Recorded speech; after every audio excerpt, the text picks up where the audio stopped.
From Wish TV and the All Indiana Podcast Network, this is the Daybreak Drive-In Podcast with Wish TV's Scott Sander. A Wish TV News 8 update.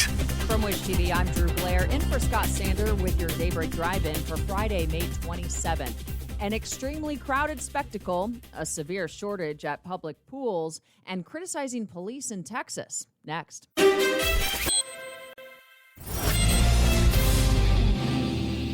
Indianapolis Motor Speedway is preparing to welcome the most fans the race has hosted since the 100th running of the Indy 500 6 years ago. In the words of the president of IMS, the venue will be extremely crowded. So Doug Bowles encourages fans to come early. He's reminding that items like guns, glass containers, bikes, golf carts, and illegal drugs are not allowed. Coolers and bags will be checked at each gate.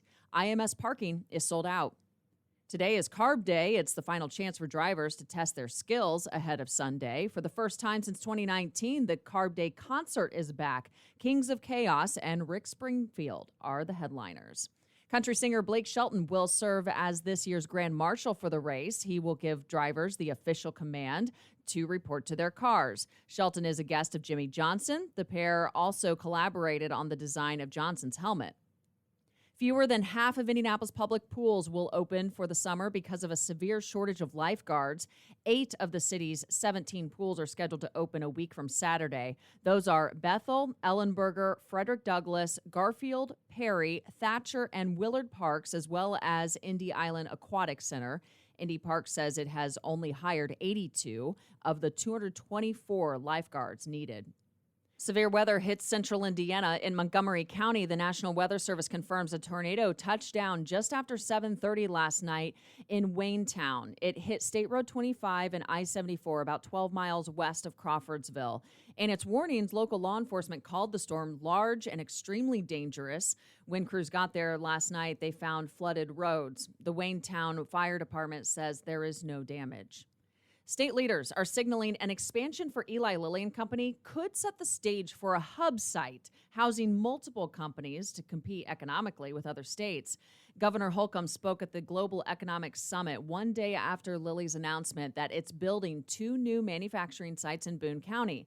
The company is poised to use some of the 7,000 acres the Indiana Economic Development Corporation bought earlier this year. The state's Secretary of Commerce tells us the long-term goal is to turn the land into a major research and development park. 2 Indianapolis FBI agents accused of botching the investigation into the abuses by Larry Nassar will not face criminal charges. The Justice Department announced the decision following a review of its report last year that found the 2 mishandled the initial sex abuse claims, then lied about it during an internal investigation. This is the second time prosecutors have declined to charge the 2 agents. The former doctor for Indianapolis-based USA Gymnastics is serving what amounts to a life sentence for sexually abusing girls and women.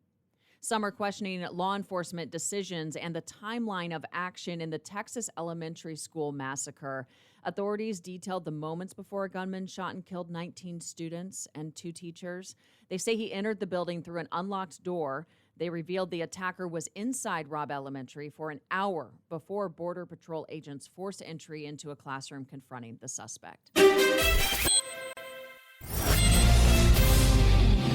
Storm Track 8 is forecasting a cooler afternoon. Highs are set to only rise into the upper 60s to low 70s with additional isolated to scattered shower chances.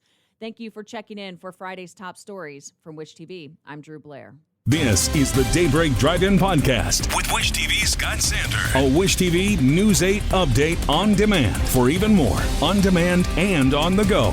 Connect with Wish TV on Facebook at wishtv.com and on the free Wish TV mobile app.